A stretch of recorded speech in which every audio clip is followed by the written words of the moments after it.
వివరాలకు వెళ్తే lower tank బండ్లోని డాక్టర్ బిఆర్ అంబేద్కర్ భవన్ ప్రాంగణంలో అత్యాధునిక సౌకర్యాలతో అంబేద్కర్ నాలెడ్జ్ సెంటర్ను ఏర్పాటు చేసేందుకు రాష్ట్ర ప్రభుత్వం కృషి చేస్తుందని డిప్యూటీ సీఎం మల్లు భట్టి విక్రమార్క తెలిపారు. ఈ ప్రాజెక్టు కోసం ప్రభుత్వం 110 కోట్లు కేటాయించగా అందులో తొలి విడతగా 50 కోట్లు విడుదల చేసినట్టు వెల్లడించారు. అంబేద్కర్ భవన్ను రాష్ట్ర సాంఘిక సంక్షేమ శాఖ మంత్రి అడ్లూరి లక్ష్మణ్, ఎమ్మెల్యే ముఠా గోపాల్, ఎమ్మెల్సీ అద్దంకి దయాకర్, ఎంపీ అనిల్ కుమార్ యాదవ్ తదితరులు పాల్గొన్నారు.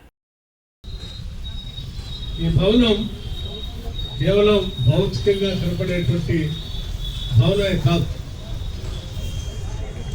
ఈ భవనం నిర్మాణం కోట్లాది మంది ప్రజల వాళ్ళ యొక్క విజ్ఞానాన్ని పెంపొందించుకోవటం కోసం ఉపయోగపడే అనేక కార్యక్రమాలు ఈ భవనాల్లో పొందుపరుచుంటాయి. ఇక్కడ స్టడీ సర్కిల్ కావచ్చు, లేకపోతే డిజిటల్ లైబ్రరీ కావచ్చు, లేకపోతే ఇతరత్ర కాన్ఫరెన్స్ హాల్స్ కావచ్చు, ప్రపంచవ్యాప్తంగా పేరుగాంచిన అనేక మంది మేధావుల్ని ఇక్కడ పిలిచి కాన్ఫరెన్స్ నిర్వహించే కార్యక్రమాలు కావచ్చు, అలాగే ఇక్కడ నిర్వహించే కార్యకలాపాలని ఆన్లైన్ ద్వారా డిజిటల్ వ్యవస్థతో మారుమూల ప్రాంతాల్లో కూర్చున్నటువంటి వాళ్ళు కూడా వీక్షించేటువంటి వ్యవస్థని ఈ భవనంలో వచ్చి బయటికి పంపించే వ్యవస్థను కూడా ఇది తప్పనిసరిగా తెలంగాణ రాష్ట్ర ప్రభుత్వం యొక్క ఒక బలమైనటువంటి వాంఛ, లక్ష్యం, సంకల్పం. అంబేద్కర్ గారి యొక్క నాలెడ్జ్ టవర్ పేరు మీద సుమారు 108 కోట్ల రూపాయలతోని 12 ఫ్లోర్లు, 10 ఫ్లోర్స్, 10 ఫ్లోర్లతో గొప్పగా నిర్మాణం చేయాలని చెప్పేసి ప్రభుత్వం తలపెట్టిన సందర్భంలో పట్ల రాష్ట్ర ఎస్సీ వెల్ఫేర్, ట్రైబల్ వెల్ఫేర్ మినిస్టర్గా రాష్ట్ర ప్రభుత్వానికి, గౌరవ ముఖ్యమంత్రి గారికి, ఉప ముఖ్యమంత్రి గారికి, ప్రభుత్వానికి, మా రాష్ట్ర దళిత సంఘాల తరఫున, అన్ని వర్గాల ప్రజల తరఫున, ప్రెస్ మీడియా ద్వారా మనస్ఫూర్తిగా వారి ధన్యవాదాలు, అభినందనలు, నమస్కారాలు తెలియజేసుకుంటున్నాను. మరి ఎప్పుడు కూడా ఆలోచన చేయటువంటి భవిష్యత్ తరాలకు ఒక ఐఏఎస్, ఒక ఐపీఎస్, ఒక గ్రూప్ 1, గ్రూప్ 2, మరి ఈ 33 జిల్లాలకు సంబంధించిన మారుమూల ప్రాంతాలకు వచ్చి మా యువత ఇక్కడ అంబేద్కర్ నాలెడ్జ్ టవర్ సర్కిల్ ఉంది. నవభారత నిర్మాణంలో బొగ్గు రంగం అత్యంత కీలకమైన పాత్ర పోషిస్తుందని కేంద్ర మంత్రి కిషన్ రెడ్డి స్పష్టం చేశారు. హైదరాబాద్లోని ఫిలిం నగర్ కల్చరల్ సెంటర్లో జరిగిన మీడియా సమావేశంలో ఆయన మాట్లాడుతూ కాంగ్రెస్ పార్టీ గత యూపీఏ ప్రభుత్వంపై ఆయన తీవ్రస్థాయిలో విమర్శలు గుప్పించారు. గత యూపీఏ పాలనలో బొగ్గు శాఖ మంత్రిగా పనిచేసిన వ్యక్తి జైలుకు కూడా వెళ్లారని కిషన్ రెడ్డి ఈ సందర్భంగా గుర్తు చేశారు. ఆ కాలంలో ఏకంగా 1.86 లక్షల కోట్ల భారీ బొగ్గు కుంభకోణాన్ని కాగ్ బయటపెట్టిందని, ఆ తర్వాత సుప్రీంకోర్టు సైతం యూపీఏ ప్రభుత్వం కేటాయించిన అన్ని బొగ్గు గనుల కేటాయింపులను రద్దు చేసిందని పేర్కొన్నారు. దీనికి భిన్నంగా గత 12 ఏళ్ల ఎన్డీఏ పాలనలో బొగ్గు రంగాన్ని అవినీతి రహితంగా మార్చామని, ప్రస్తుత దేశంలో బొగ్గు నిల్వల రికార్డు స్థాయిలో 189 మిలియన్ టన్నులకు చేరుకున్నాయని తెలిపారు. యూపీఏలో కోల్ మినిస్టర్ జైలుకి వెళ్ళాడు, సుప్రీంకోర్టు జోక్యం చేసుకుంది, కాగ్ నివేదిక ఇచ్చింది, 1,89,000 కోట్ల రూపాయలు కుంభకోణం జరిగిందని. సుప్రీంకోర్టు జోక్యం చేసుకొని 124 కోల్ మైన్స్ ఏవైతే కాంగ్రెస్ హయాంలో అలాట్మెంట్ చేశారో వాటన్నిటినీ రద్దు చేసింది. ఆ రోజు స్వర్గీయ సీతారాం కేసరి గారు కాంగ్రెస్ పార్టీ కోశాధికారిగా ఉండేవారు. ఆయన తెల్ల కాగితం మీద స్లిప్ రాసిస్తే మన్మోహన్ సింగ్ గారు కోల్ బ్లాక్స్ అలాట్ చేసేవారు. ఆయన ట్రెజరర్ కాబట్టి ఆయన స్లిప్స్ నడిచేది ఆ రోజు. అటువంటి పరిస్థితి నుంచి ఈరోజు మరి కోల్ సెక్టార్ను పూర్తిగా రివాంప్ చేయడం జరిగింది. ఒక సిస్టమ్ ఎవాల్వ్ చేసాం, ఒక మెకానిజం ఎవాల్వ్ చేసాం. పొరపాట్లు జరగకుండా, అక్రమాలు జరగకుండా, అవినీతి జరగకుండా, సుప్రీంకోర్టు ఇచ్చినటువంటి ఆదేశాలను తూచా తప్పకుండా పాటిస్తూ ఈ యొక్క కోల్ సెక్టార్ను టోటల్గా రివాంప్ చేయడం జరిగింది. ఆ రోజు మనకందరికీ తెలుసు మరి ఏ రకంగా ఉన్నటువంటి కోల్ ఈరోజు లాస్ట్ 12 ఇయర్స్ ఒక్క అక్రమం జరగకుండా నరేంద్ర మోడీ గారి నాయకత్వంలో అనేక రకాల రిఫార్మ్స్ తీసుకొచ్చాం. ఈరోజు అద్భుతంగా కోల్ సెక్టారు పనిచేస్తూ ఉందని మనం చేస్తున్నాం. ఎందుకంటే ఈరోజు ధైర్యంగా చెప్పొచ్చు, 12 సంవత్సరాలుగా తీసుకుంటున్నటువంటి నిర్ణయాల కారణంగా ఈరోజు వరల్డ్లో, ప్రపంచంలో సెకండ్ లార్జెస్ట్ కోల్ ప్రొడ్యూసర్ ఈరోజు భారతదేశం ప్రపంచంలోనే. అంతేకాదు second largest coal consumer, coal ఉపయోగించడంలో, వినియోగించడంలో కూడా చైనా తర్వాత భారతదేశము కోల్ వినియోగంలో 2వ స్థానంలో ఉన్నది. అదృష్టవశాత్తు మన దగ్గర రిజర్వ్స్ బాగా ఉన్నాయి. We are 5th largest coal reserves in the world. అంతేకాదు ఈరోజు 2 మేజర్ మైన్స్ ఛత్తీస్గఢ్లో, Gevra, Kusmunda. Gevra second largest coal mine in the world ఛత్తీస్గఢ్లో, Kusmunda 4th largest coal mine in the world. భారత ప్రభుత్వానికి సంబంధించినటువంటి Coal India biggest coal producer company in the world. ఈ రకంగా ఏ రకమైనటువంటి సెక్టార్ ఉండింది, ఈరోజు ఏ రకంగా రూపుదిద్దుకుందో వీటిని అర్థం చేసుకోవచ్చు. మేడ్చల్ జిల్లా గట్కేసర్లో భవన నిర్మాణ కార్మికులు మేస్త్రీల సంఘం ఆధ్వర్యంలో భారీ నిరసన ర్యాలీ జరిగింది. సెంట్రింగ్ కార్మిక సంఘాలు తమను దళారీలుగా, మోసగాళ్లు అంటూ అనుచిత వ్యాఖ్యలు చేశాయని ఆరోపిస్తూ కార్మికులు ఆగ్రహం వ్యక్తం చేశారు. కార్మికుల ఆత్మగౌరవాన్ని దెబ్బతీసేలా మాట్లాడిన వారు వెంటనే బహిరంగ క్షమాపణ చెప్పాలని, లేకపోతే కఠిన చర్యలు తీసుకోవాలని వారు డిమాండ్ చేశారు. అలాగే అవసరమైతే రాష్ట్ర వ్యాప్తంగా నిర్మాణ రంగాలను బంద్ చేసి ఉద్యమాన్ని మరింత తీవ్రతరం చేస్తామని హెచ్చరించారు. గట్కేసర్ మండలం రాజగోపుర కాలనీలో ఈరోజు ఏదైతే ఈ సమ్మె పెట్టినామో దీని డిమాండ్ ఏంటంటే మా ఉప్పర్ మేస్, తాపీ మేస్త్రీలు అందరినీ సెంట్రింగ్ మేస్త్రీలు ఘోరమైనగా వివరించడం అయింది. దానికోసమే మేము ఈరోజు మీటింగ్ పెట్టినాము. వాళ్ళు మాకు రేట్లు పెరగాలని చెప్పి పెంచడం జరిగింది అన్నారు. మరి రేట్లు పెరిగిన దానికి మేము పెంచకుండా వాళ్ళకి వాళ్ళు వేస్తారు, మమ్మల్ని అడుగుకుంటే మమ్మల్ని ఘోరంగా కించపరిచారు. కాబట్టి ఎవరైతే కించపరిచిన ఆయన ఉన్నాడో మా డిమాండ్లు ఏంటంటే కించపరిచిన మాకు బహిరంగ క్షమాపణ చెప్తే మేము విరమిస్తాము. వాళ్ళు రేట్లు మమ్మల్ని కూడా వాళ్ళు పెంచుకోవడం కరెక్ట్ కాదు. అది దానికోసమే వాళ్ళు మాతో ఏకమై వస్తే వాళ్ళు మేము రేట్లు పెంచుకునే అవకాశం ఉంటుంది. మా ప్రధాన డిమాండ్ ఏంటంటే రేటు పెరగడం కాదు, కానీ ఆయన మాకు క్షమాపణ చెప్తే దీన్ని మేము నిర్ణయిస్తాము. ఈరోజు మా రాష్ట్ర అధ్యక్షుడు ఉన్నాడు, ఆయన ఏం నిర్ణయం చేస్తే దాని ప్రకారం మేము కట్టుబడి ఉంటాము. మేస్త్రి అటావ్ సెంట్రింగ్ బచావ్ అన్న మాట విధానం చేసారు, మళ్ళీ కించపరిచి మనం అడ్డగోలే మాట్లాడారు. కాబట్టి మేము ఇవాళ ముందుకు వచ్చి మాట్లాడుతున్నాము. వాళ్ళు క్షమాపణ కోరాలేమోలని వాళ్ళు మేము ఇస్తే వాళ్ళు పని చేస్తారు. వాళ్ళు మమ్మల్ని అడిగి పని చేయాలి. వాళ్ళు ఎవరిని అడిగి రేటు డిసైడ్ చేసారో మాకైతే తెలియదు. మమ్మల్ని అడిగి మేస్త్రి అయితే ఎవరైతే పెద్ద మేస్త్రి ఉంటాడో ఆ మేస్త్రిని వచ్చి రేట్లు అడగాలి. వాళ్ళు మా దగ్గర అడగలేదు, చేయలేదు. వాళ్ళంతా వాళ్ళ రేట్లు డిసైడ్ చేసుకురు, వాళ్ళంతా వాళ్ళే మాట్లాడుకురు, వాళ్ళే కొట్లాడి వాళ్ళే మళ్ళీ మేస్త్రి కించపరిచి మేస్త్రి ఆటావు సెంట్రింగ్ బచావ్ అని మా విధానాన్ని వేసారు. అది కరెక్ట్ కాదు. తర్వాత ఫస్ట్ మేస్త్రి తర్వాతనే సెంట్రింగ్. అంతేగాని ఇష్టం వచ్చిన మాట్లాడి ఇష్టం వచ్చిన రేట్లు ఎంచుకొని ఎవరిని అడిగి పెంచారు రేట్లు? ఆ రేటు వర్కౌట్ అదే కాదు. అసలు ఎవరిని అడిగి పెంచిరాలు అది పద్ధతే కాదు. మళ్ళీ అడగాలి, మా దగ్గర రావాలి, మళ్ళీ పిలిచిపోయి అన్నదమ్ములాగా కూర్చొని మాట్లాడుకొని ధర్నా చేయాలి. మా అందరం కలిసి మేము అందరం కలిసి చేస్తే మాకు స్పందన దొరుకుతుంది. వాళ్ళు ఒకరే వేసుకొని ఎక్కడ వేసిరో ఎవరితో మాట్లాడారో అసలు ఏం తెలియదు మాకు. వాళ్ళంతా వాళ్ళే మాట్లాడుకో, వాళ్ళంతా వాళ్ళే చేసుకోరు, వాళ్ళే రేట్లు పెంచుకుంటారు. ఎవరు ఇస్తారు రేట్లు? మేము ఇస్తారే వాళ్ళకి రేటు, మేము లేదు రేట్ ఎట్లా వస్తుంది వాళ్ళకు. హైదరాబాద్లో చేప ప్రసాదం పంపిణీ కార్యక్రమం ప్రారంభమైంది. నాంపల్లి ఎగ్జిబిషన్ గ్రౌండ్లో బత్తిని హరినాథ్ గౌడ్ కుటుంబ సభ్యుల ఆధ్వర్యంలో నిర్వహించిన ఈ కార్యక్రమంలో పాల్గొనేందుకు వివిధ రాష్ట్రాల, తెలంగాణ, ఆంధ్రప్రదేశ్లోని పలు జిల్లాల నుండి వేలాదిగా ఆస్తమా రోగులు హాజరయ్యారు.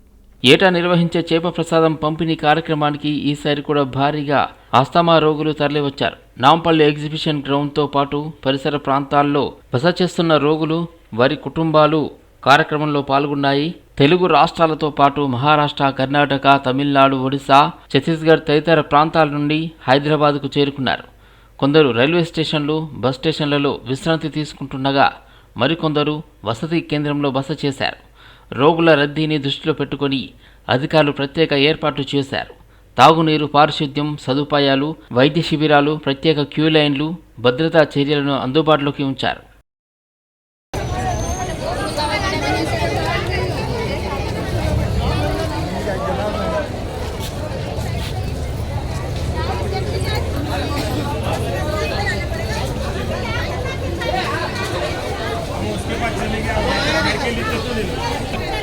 इनके 10 वापस दे दो।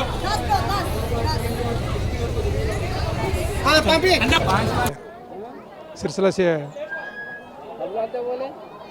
कल 5 बजे आया हूँ।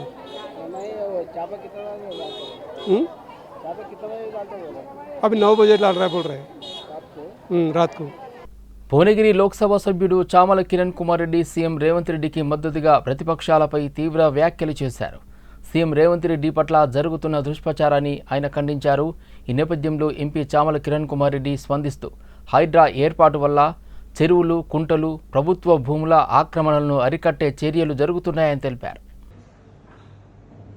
2 రోజుల క్రితం జరిగినటువంటి ద హిందూ హడల్ అనే ఒక కార్యక్రమంలో బెంగళూరు నగరంలో తెలంగాణ రాష్ట్ర ముఖ్యమంత్రి వర్యులు రేవంత్ రెడ్డి గారు హాజరు కావడం జరిగింది. దాంట్లో హిందూ పేపర్కి సంబంధించిన రామ్ గారు అడిగిన పలు ప్రశ్నలకు రేవంత్ రెడ్డి గారు తెలంగాణలో జరుగుతున్నటువంటి డెవలప్మెంట్స్ మీద, తెలంగాణ విజన్ మీద, తెలంగాణ 2047 రైజింగ్ తెలంగాణ మీద డిస్కషన్ చేయడం జరిగింది. దీంట్లో భాగంగా రాష్ట్రంలో ఉన్నటువంటి హైడ్రా అనేది రాష్ట్ర ప్రజలకు కొత్తేం కాదు. గత సంవత్సరంన్నర నుంచి హైడ్రా అనే దాని మీద పలు అంశాలు వినడం జరిగింది, చూడటం జరిగింది. ఈ హైడ్రా అనే దాని గురించి రేవంత్ రెడ్డి గారు చెప్తూ, ఈ హైడ్రా అనేది ఏం చేస్తుంది, ముఖ్యంగా చెరువులు, కుంటలు, ప్రభుత్వ ఆస్తులను కబ్జా చేస్తున్నటువంటి ఈ యొక్క అక్రమదారులపై చర్యలు తీసుకోవడానికి ఈ హైడ్రా పుట్టిందని, ఈ హైడ్రా అనేది ఒకప్పుడు హిట్లర్ దగ్గర, ఈ హైడ్రా అనేది ఒక సంస్థ ఏ విధంగానైతే హిట్లర్ వాడిందో, నేను దీన్ని ఒక కన్స్ట్రక్టివ్ ప్రాసెస్ కి ముఖ్యంగా ఈ హైడ్రాను ఈ దొంగలు, భూ కబ్జాదారులపై వాడుతున్నా అని. ఎందుకంటే ఇక్కడ పర్యావరణాన్ని పరిరక్షించాల్సిన అవసరం ఉంది. హైదరాబాద్ నగరంలో మూసీని కాపాడాల్సిన అవసరం ఉంది. హైదరాబాద్ నగరాన్ని ముంపుకు గురి కాకుండా కాపాడాల్సిన అవసరం ఉంది. కానీ చెప్పితే గత ప్రభుత్వాలు ఎప్పుడు కూడా ఈ యొక్క వ్యవస్థను నడిపే దాంట్లో విఫలమయ్యారు. కాబట్టి నేను అన్ని, ఇటు ఇరిగేషన్, ఇటు రెవెన్యూ, ఇటు మున్సిపాలిటీని అన్నిటినీ కూడా ఈ హైడ్రా కిందికి తీసుకొచ్చి ఇమ్మీడియట్ గా ప్రాబ్లమ్ ని సాల్వ్ చేయాలని ఉద్దేశంతో మాట్లాడటం జరిగింది రేవంత్ రెడ్డి గారు. యువత సమస్యల పరిష్కారమే లక్ష్యంగా సిపిఎం ఆధ్వర్యంలో ఈ నెల 16, 17 తేదీల్లో కొత్తపేటలో 2 రోజుల యువజన సమ్మేళనం నిర్వహించనున్నారు. ఈ మేరకు సిపిఎం రాష్ట్ర కార్యదర్శి జాన్ వెస్లీ మీడియా సమావేశంలో వివరాలు వెల్లడించారు.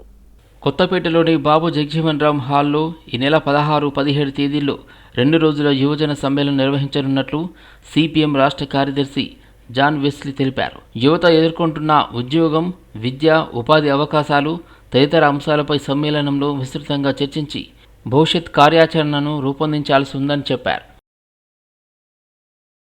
15 క్లాసులు ప్రారంభం కాబోతుంది. ఖాళీగా ఉన్న టీచర్ పోస్టులని భర్తీ చేయాలి కదా. క్రీడలను ప్రోత్సహించాలంటే ఈడీ టీచర్ల పోస్టులు భర్తీ చేయాలి కదా. పిల్లలు పత్రికలు, వార్తలు చదివేటట్టుగా కొంత టైం కేటాయించాలని ఈరోజు ముఖ్యమంత్రి. మరి పాఠశాలల్లో, కాలేజీల్లో లైబ్రరీలు ఉండాలి కదా, పుస్తకాలు ఉండాలి కదా. వాటన్నిటికీ ఏమీ లేకుండానే పత్రికల్లో కొన్ని ప్రకటన చేసి మేము ఎవరిని చేస్తున్నామని చెప్పి ప్రజల్లో భ్రమ పెట్టడానికి కానీ వాటికి అవకాశాన్ని కల్పించేటటువంటి చర్యలు. అందుకని ఈ నేపథ్యంలోనే మొత్తం యువజన అంటే యువతి యువకుల సమస్యల మీద రాష్ట్ర వ్యాప్తంగా సిపిఎం పార్టీ ఆధ్వర్యంలో ఆందోళన పోరాట కార్యక్రమాలు నిర్వహించాలనేటువంటి ఉద్దేశంతోనే ఈ నెల 16, 17 తేదీల్లో యువ సమ్మేళనం సిపిఎం పార్టీ ఆధ్వర్యంలో నిర్వహిస్తున్నాం. ఈ కార్యక్రమానికి ఇంతకుముందు చెప్పినటువంటి నాయకులంతా కూడా హాజరు కాబోతున్నారు. ఈ దాంట్లో ఈ నిరుద్యోగ సమస్య వెంటనే ఖాళీ పోస్టులన్నీ కూడా భర్తీ చేయాలనేటువంటి అంశంతో పాటు మిగతా యువకులు ఎదుర్కొంటున్నటువంటి సమస్యలన్నింటి మీద ఒక ఆందోళన పోరాట కార్యక్రమాన్ని ఈ సదస్సులో నిర్వహించబోతున్నాం. ఆ సదస్సులో రాష్ట్ర వ్యాప్తంగా ఈ విధానాన్ని కేంద్ర రాష్ట్ర ప్రభుత్వ విధానాలు, ప్రజా వ్యతిరేకమైనటువంటి విధానాలు, ముఖ్యంగా యువతకు వ్యతిరేకమైనటువంటి విధానాలు, యువతకు ఇచ్చినటువంటి హామీల అమలు కోసం ఈ పోరాటాన్ని నిర్వహించాలని చెప్పి సిపిఎం పార్టీ భావిస్తుంది. పెద్ద సంఖ్యలో యువకులు పాల్గొని ఈ సదస్సును జయప్రదం చేయాలని చెప్పి కోరుతున్నాను. అలాగే 18 సంవత్సరాలు నిండినటువంటి యువతులకంతా కూడా మృగశిర కార్తె సందర్భంగా నగరంలోని అతిపెద్ద చేపల మార్కెట్ అయిన ముషీరాబాద్ ఫిష్ మార్కెట్ కొనుగోలుదారులతో కిటకిటలాడింది. చేపలు తింటే ఆరోగ్యానికి మంచిదనే నమ్మకంతో స్థానికులతో పాటు నగరంలోని వివిధ ప్రాంతాల ప్రజలు భారీగా మార్కెట్కు తరలివచ్చారు. మరోవైపు వినియోగదారులు మోసపోకుండా తూనికల కొలతల శాఖ అధికారులు ప్రత్యేక తనిఖీలు నిర్వహించారు. మృగశిర కార్తె సందర్భంగా ముషీరాబాద్ చేపల మార్కెట్లో పెద్ద ఎత్తున చేపల అమ్మకాలు జరిగాయి. స్థానికులతో పాటు నగరంలోని వివిధ ప్రాంతాల ప్రజలు, చిరు వ్యాపారులు భారీ సంఖ్యలో మార్కెట్కు చేరుకుని చేపలు కొనుగోలు చేశారు. దీంతో మార్కెట్ తెల్లవారుజాము నుండి సందడిగా మారింది. వ్యాపారులు తెల్లవారుజామున 2 గంటల నుండి చేపల విక్రయాలు ప్రారంభించారు. వివిధ రకాల చేపలను కొనుగోలు చేసేందుకు ప్రజలు బారులు తీరడంతో మార్కెట్ అంతా రద్దీ నెలకొంది. అయితే ఈ ఏడాది మృగశిర కార్తె సోమవారం రావడంతో సాధారణంగా ఉండే స్థాయిలో కాకుండా అమ్మకాలు కొంత తగ్గాయని స్థానిక గంగపుత్ర సంఘ నాయకులు తెలిపారు. మరోవైపు కొనుగోలుదారులు మోసపోకుండా తూనికల కొలతల శాఖ అధికారులు ప్రత్యేక డ్రైవ్ చేపట్టారు. తప్పుడు తూనికలు, కొలతలతో వినియోగదారులను మోసం చేస్తున్న వ్యాపారులను గుర్తించి వారిపై కేసులు నమోదు చేశారు.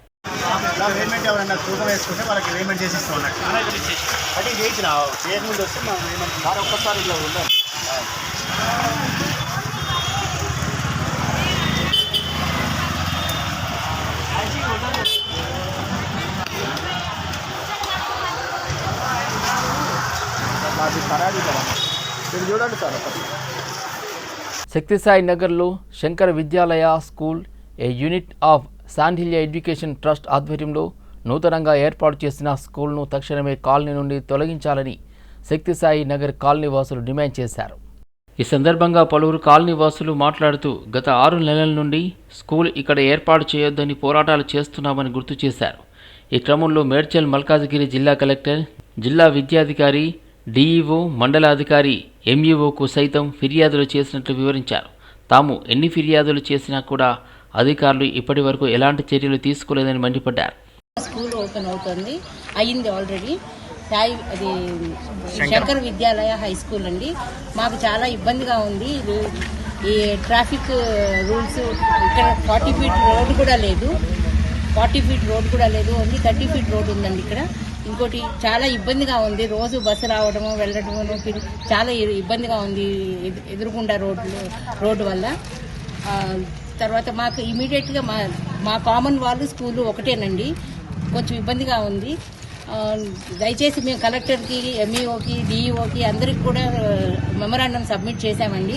చేసినా కానీ ఇంకా వాళ్ళు ఏమీ టేకప్ చేయలేదు. స్కూల్ ఓపెన్ అయిపోయింది ఆల్రెడీ. వాళ్ళు పర్మిషన్ ఉందో లేదో కూడా మాకు తెలియదండి. కొంచెం దయచేసి ఇది ఆపించేసేయండి ఎలాగైనా. రెసిడెన్షియల్, ఇది ప్యూర్లీ రెసిడెన్షియల్ ఏరియా అండి. ఇక్కడ స్కూల్ ఓపెన్ చేశారు. అందరూ ఇక్కడ అంతా సీనియర్ సిటిజన్స్ ఉంటామండి. We are very much it is very much problematic for us. Please kindly look into the matter, sir. Shift the school from here. We don't want the school here. School పెట్టినప్పుడు colony వాళ్ళ ఇక్కడ school పెట్టినప్పుడు colony వాళ్ళది NOC ఏమీ తీసుకోలేదండి. మా సంతకాలు ఎవరూ పెట్టలేదండి. మేము సంతకాలు పర్మిషన్ లేకుండా స్కూల్ ఓపెన్ చేసేసారండి. దయచేసి టేకప్ చేయండి ఈ మ్యాటర్ కొంచెం. సికింద్రాబాద్ లాలాగూడ పోలీస్ స్టేషన్ పరిధిలో సంచలనం సృష్టించిన హత్య కేసును పోలీసులు ఛేదించి 2 నిందితులను అరెస్ట్ చేశారు. ఈ కేసులో మధ్యప్రదేశ్కు చెందిన 38 ఏళ్ల జయప్రకాష్ దేశ్ముఖ్ హత్యకు గురయ్యాడు. పోలీసులు దబే వినోద్, అదేవిధంగా మక్కల మోహన్లను అదుపులోకి తీసుకున్నారు. పోలీసుల వివరాల ప్రకారం జూన్ 3వ తేదీ తెల్లవారుజామున తుకారాం గేట్ రైల్వే బ్రిడ్జ్ సమీపంలోని బైపాస్ రోడ్డుపై ఓ వ్యక్తి రక్తపు మడుగులో మృతదేహంగా కనిపించాడు. తలకు భారీ రాళ్లతో దాడి చేసి హత్య చేసినట్లు పోలీసులు గుర్తించారు. ఘటనా స్థలంలో మద్యం సీసా, బ్యాగ్ లభించాయి. ఇది డీటెయిల్స్ ఎట్లాగుంది అంటే we observe the lot of CCTV cameras. ఒక్కసారి ఈ వ్యక్తి ఎవరు తెలిసిన తర్వాత ఇమ్మీడియట్లీ మేము టెక్నికల్ డేటా, వాళ్ళ కాల్ డీటెయిల్స్ ఇవన్నీ వెరిఫై చేసిన తర్వాత మనకేం తెలిసింది, సెకండ్ నాడు వాళ్ళు ఇక్కడ దిగిన తర్వాత ఈ ఇద్దరు వ్యక్తులు ఎవరున్నారు మేము ఈ రోజు పట్టుకున్న తర్వాత వాళ్ళు కన్ఫెషన్లో మనకి తెలిసింది దట్ వీళ్ళిద్దరూ డెలివరీ పని చేసిన తర్వాత కలిశారు. అండ్ ఈ వ్యక్తి ప్రకాష్ దేశ్ముఖ్ అనే వ్యక్తిని మొండా మార్కెట్లో చూశారు. సో వీళ్ళ దగ్గర ఉండే ఈ పౌచ్ ఏముందో, వీళ్ళ దగ్గర చాలా డబ్బులు ఉంటాయి, ఏదో ఉంటుంది అని అనుమానించి వాళ్ళని భేటీ అయ్యారు అక్కడ నడుచుకొని వెళ్తుంటే మొండా మార్కెట్లో. సో ఆ వ్యక్తి చెప్పారు నాకు సికింద్రాబాద్ రైల్వే స్టేషన్కి డ్రాప్ చేయాలి అని. సో ఆ క్రమంలో వాళ్ళని అక్కడ ఆకర్షించేసి వాళ్ళ రిమోట్ ఒక జాగంలో ఈ మనకి లాలాగూడ దగ్గర రైల్వే బ్రిడ్జ్ తుకారాం దగ్గర తీసుకొని వెళ్ళి అక్కడ వాళ్ళు ఇద్దరి మధ్య అండ్ డిసీజ్ మధ్య ఆల్టర్కేషన్ అయ్యింది. సో ఈ డిసీజ్డ్ మనకి ప్రకాష్ దేశ్ముఖ్ చాలా రెసిస్ట్ చేశారు. అప్పుడు అక్కడ ఉండే స్టోన్ని తీసుకొని వీళ్ళు కొట్టిన తర్వాత వాళ్ళు ఫ్యానీ ప్యాక్లో ఉండే కొన్ని డబ్బులు అండ్ ఆ మొబైల్ ఫోన్ని అక్కడి నుంచి తీసుకొని వాళ్ళు వెళ్ళిపోయారు. సో ఈరోజు ఉదయం మేము టెక్నికల్ డేటా వల్ల వీళ్ళిద్దరిని పట్టుకున్నాము. అండ్ మనకి దాబే వినోద్ A1 ఎవరున్నారో వాళ్ళ మీద 2021లో ఆల్రెడీ ఒకటి కేసు ఉంది ఇన్ మల్కాజ్గిరి PS. ఇది 354, 323, 427 ఇది ఇంగ్రీడియంట్స్లో కేసు నమోదనం అయింది. A2 మక్కల మోహన్, వాళ్ళకి 19 years, వాళ్ళ మీద పాత కేసెస్ ఏం లేవు. వీళ్ళిద్దరూ ఇప్పుడు డెలివరీగా పని చేస్తున్నారు. నా వీళ్ళిద్దరిని కన్ఫెషన్లో మళ్ళీ మేము ఈ కేసుని ఫైనలైజ్ చేస్తాము. మళ్ళీ అవసరం ఉంటే పోలీస్ కస్టడీలో కూడా మేము తీసుకుంటే మళ్ళీ ఏదైనా ఇన్వెస్టిగేషన్లో మళ్ళీ మనకి ఏమైనా అది సహకారం చేస్తుంది.